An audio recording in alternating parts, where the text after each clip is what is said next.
নিরামিষ এই পনিরের রেসিপিটি বানানো যেমন সহজ, খেতেও কিন্তু দুর্দান্ত। ভাত, রুটি সব কিছুর সাথেই কিন্তু অসাধারণ লাগে। নমস্কার বন্ধুরা, বনশ্রীস কিচেন অ্যান্ড ব্লগস থেকে সবাইকে স্বাগত জানাই। আজ করে দেখাবো পনির কালি মির্চ। নিরামিষ দিনের জন্য রেসিপিটি একটি পারফেক্ট রেসিপিটি পুরো দেখার অনুরোধ রইল। আশা করি তোমাদের খুব ভালো লাগবে। রেসিপিটি বানানোর জন্য এখানে 200 গ্রাম পনিরকে একটু বড় টুকরো করে কিউব করে কেটে নিয়েছি। তোমরা তোমাদের পছন্দ মতো পনিরটাকে কেটে নিতে পারো। এবার একটা মশলা তৈরি করব, তার জন্য মিক্সার গ্রাইন্ডারে ছোট জার নিয়ে নিয়েছি। আর এর মধ্যে দিয়ে দিলাম 10 থেকে 12টা কাজু। আমি গোটা কাজু ব্যবহার করেছি, তোমরা ভাঙা কাজুও কিন্তু দিতে পারো। এর মধ্যে দিয়ে দিচ্ছি 2 চা চামচ ভরে পোস্ত। এবার এগুলোকে একটুখানি আমি শুকনো ঘুরিয়ে নেব। আর অল্প পরিমাণ জিনিস শুকনো ঘুরিয়ে নিলে কিন্তু খুব ভালো করে পেস্টটা করা যায়। দেখো একদম ডাস্ট হয়ে গেছে। এবার এর মধ্যে হাফ ইঞ্চি আদার টুকরো দিয়ে দিচ্ছি, আর দিয়ে দিচ্ছি 3টে কাঁচা লঙ্কা। ঝালের পরিমাণ তোমরা কতটা ঝাল খেতে পছন্দ করো সেইভাবে দিও। আর এই কাঁচা লঙ্কাগুলো কিন্তু খুব একটা বেশি ঝাল নেই। লঙ্কাগুলোকে ছোট ছোট টুকরো করে দিচ্ছি, তাহলে কিন্তু একটা মিহি পেস্ট তৈরি হবে। এবার পরিমাণ মতো জল দিয়ে এটা একটা মিহি পেস্ট আমি তৈরি করে নিয়েছি। পনির কালি মির্চ বানাচ্ছি, তার জন্য কালি মির্চ বা গোলমরিচ তো অবশ্যই করে লাগবে। এখানে 1 চা চামচ ভরে আমি নিয়ে নিয়েছি গোলমরিচ। গোলমরিচটাকে হালকা করে আমি একটুখানি ড্রাই রোস্ট করে নেব। আর এইভাবে ড্রাই রোস্ট করে ব্যবহার করলে কিন্তু এর ফ্লেভারটা খুব ভালো হবে। গোলমরিচগুলোকে একটা প্লেটের মধ্যে নামিয়ে ঠান্ডা করে এগুলোকে আমি গুঁড়ো করে নেব। ওই কড়াটাই আবারও বসিয়ে দিয়েছি। এখন দিয়ে দিচ্ছি পরিমাণ মতো রিফাইন্ড অয়েল। তেলটা ভালো করে গরম হয়ে গেলে এখন পনিরগুলোকে ভেজে নেব।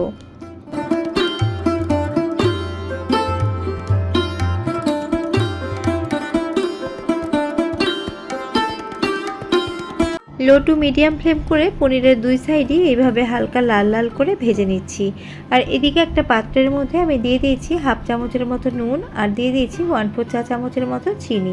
নুন চিনি ভালো করে মিশিয়ে নিচ্ছি। আর এই জলের মধ্যেই কিন্তু ভাজা পনিরগুলোকে আমি ডুবিয়ে রাখবো। দেখো পনিরগুলোকে আমি 2 সাইডে হালকা লাল লাল করে ভেজে নিয়েছি। এখন তেলটাকে ঝরিয়ে নিয়ে আমি ওই জলের মধ্যে আমি ডুবিয়ে রাখছি। এইভাবে ডুবিয়ে রাখলে কিন্তু পনিরটা একদম নরমও হবে, আর পনিরের মধ্যে ভালো করে নুনটাও ঢুকে যাবে। এই যে এখানে পনিরগুলোকে ভেজে রেখেছি। আর এই যে জলটা আছে, এই জলটা কিন্তু আমি ফেলবো না, এটা কিন্তু আমি গ্রেভি হিসেবে ব্যবহার করব। কড়ার মধ্যে সামান্য পরিমাণ তেল অবশিষ্ট রয়েছে, তার মধ্যে আরেকটু তেল আমি অ্যাড করে দিলাম। তেলটা ভালো করে গরম হয়ে গেলে এর সাথে আমি 1 চা চামচ ঘি অ্যাড করব। হেলথের কারণে যদি ঘি না খেয়ে থাকো সেই ক্ষেত্রে তোমরা সাদা তেলেই রান্নাটি করো। তেল ঘি গরম হয়ে গেছে। এবার 2টো ছোটো এলাচের মুখটা ফাটিয়ে দিয়েছি, আর একটা ছোট টুকরো দারচিনি দিয়ে দিলাম। ফোড়ন ভাজা হয়ে গেছে, ফোড়ন থেকে মিষ্টি গন্ধ বেরোতে শুরু করেছে। এখন যে পেস্ট করে রেখেছিলাম সেই পেস্টটা দিয়ে দিলাম। গ্যাসের ফ্লেমটাকে একদম লোতে রেখেছি, আর অনবরত নাড়তে হবে, কেননা কাজু বাদাম দেওয়া আছে। কাজু বাদাম কিন্তু নিচে ধরে যায়। গ্যাসের ফ্লেমটাকে একদম লোতে করে মশলাটাকে একটু সময় ধরে কষিয়ে নিতে হবে, যাতে আদার কাঁচা গন্ধটা চলে যায়, বা কাজু বাদামেরও কাঁচা যে একটা গন্ধ আছে সেটা চলে যায়। দেখো একটুখানি গ্রাইন্ডার ধোয়া জল দিয়ে খুব ভালো করে মশলাটাকে কষিয়ে নিচ্ছি। আর মশলা কষাতে কষাতে যখন তেলটা উপরে ভেসে উঠবে তখন বুঝতে হবে যে মশলাটা ভালো করে কষানো হয়েছে। দেখো মশলা কষাতে কষাতে সাইড দিয়ে কিন্তু তেলটা দেখা যাচ্ছে। মশলাটা কিন্তু প্রায় কষানো হয়ে গেছে। এই পর্যায়ে মশলা থেকে পুরোপুরি তেল ছেড়ে দিয়েছে। এখন দিয়ে দিলাম 1 চা চামচ ভরে ধনিয়া গুঁড়ো, আর 1/4 চা চামচ দিয়ে দিলাম গরম মশলার গুঁড়ো।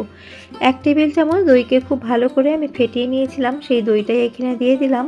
দিয়ে গ্যাসের ফ্লেমটাকে লোতে রেখেই খুব ভালো করে সমস্ত কিছু আমি মিশিয়ে নিচ্ছি। আর দই দেওয়ার সময় কিন্তু একদম গ্যাসের ফ্লেমটাকে লোতে করতে হবে, নয়তো কিন্তু দইটা ছানা কাটা মতো হয়ে যাবে, একদমই ভালো হবে না। গুঁড়ো মশলা আর দই দেওয়ার পরে মশলাটাকে আরও 2 মিনিট মতো আমি কষিয়ে নিয়েছি। দেখো মশলা থেকে পুরোপুরি তেলটা রিলিজ হয়ে আসছে। এখন এর মধ্যে স্বাদ অনুসারে দিয়ে দিলাম আমি নুন, আর দিয়ে দিচ্ছি ব্যালেন্সের জন্য চিনি। যেহেতু এখানে দইয়ের ব্যবহার হয়েছে তার জন্য একটু মিষ্টি দিলে কিন্তু খেতে বেশি ভালো লাগবে। টক দই সবসময় আমি এমনি না ফেটিয়ে ব্লেন্ডারে একটুখানি ব্লেন্ড করে নিই। ব্লেন্ডারে ব্লেন্ড করে নিলে কিন্তু দই কখনোই ফেটে যায় না। আর ওই ব্লেন্ডার ধোয়াই সামান্য একটু জল দিয়ে এটাকে খুব ভালো করে কষিয়ে নিচ্ছি। 2-3 মিনিট মতো মশলাটাকে কষিয়ে নিয়েছি। মশলা থেকে পুরোপুরি তেলটা রিলিজ হয়ে গেছে। এই পর্যায়ে আমি দিয়ে দিচ্ছি গ্রেভির জন্য জল। আমি যে পনিরটা ভিজিয়ে রেখেছিলাম সেই জলটাই এখানে ব্যবহার করেছি।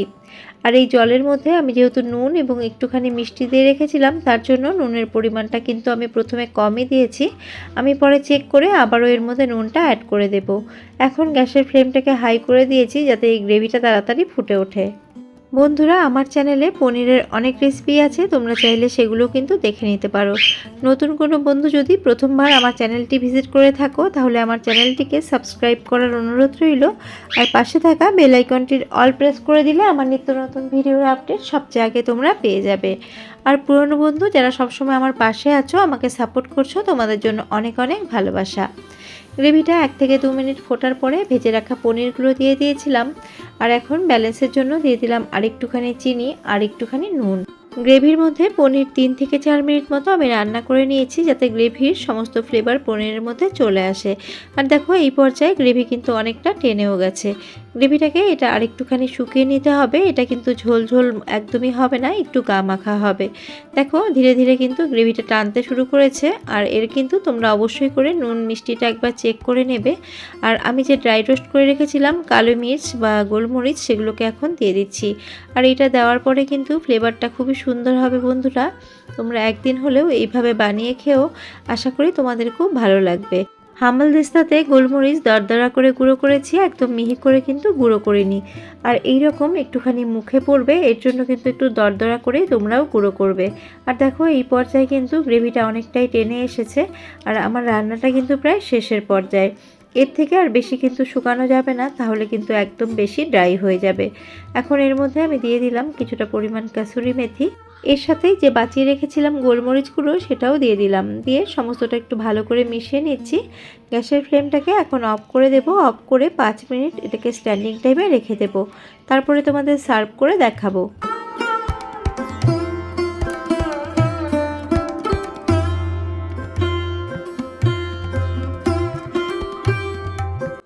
পনির কালি মির্চ খাওয়ার জন্য একদম রেডি হয়ে গেছে। রুটি, পরোটা, লুচি, পোলাও, ফ্রাইড রাইস, এমনকি ভাতের সাথেও খেতে কিন্তু দুর্দান্ত লাগে।